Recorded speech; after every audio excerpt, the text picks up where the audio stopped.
Siis on näiteks Eisenhoweri maatriks, kus siis, kui sa oled suur juht ja sul on väga palju probleeme igapäevaselt lahendada, kuidas siis Eisenhower neid lahendas. Ehk siis ta võttis, eks ole, tegevused ja nüüd lahterdas nad nagu 4 kasti. Ühed olid siis need, mis olid siis tähtsad ja kiired. Ja need siis kuulusid lahtrisse tee.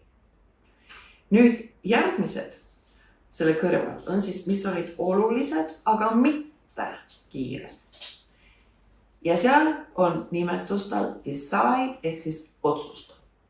Nüüd see not important ehk siis pole oluline, aga on kiired.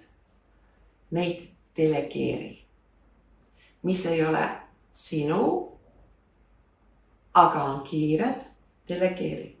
Muuseas, siin on üks väga tähtis punkt kõikidele juhtidele, sest et väga sageli nad üritavad ise kõiki asju teha või siis kõike delegeerida, aga mõlemad on nii-öelda valusad õppetunnid tulema pärast seda. Ehk siis, mis on sinu teha ja mida sa pead tegema, seda teed ise, aga mida sa saad delegeerida, siis delegeeri. Ja selleks peab jälle mõtlema, mis on oluline ja kes on oluline. Ja nüüd, mis on Eisenhoweri maatriksis ja 4. kast ongi, et not important ehk siis pole olulised ja not urgent on ka, eks ole, ei ole kiired. Ehk siis need lihtsalt kustuta ära.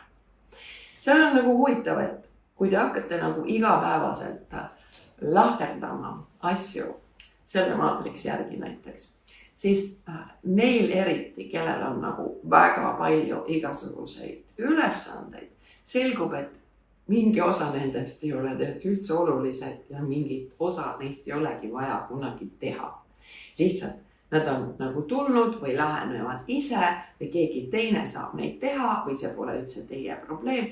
Ja sellepärast ongi oluline jälle silmas pidada, et kas see on oluline ja kas see on teie jaoks oluline seda teha.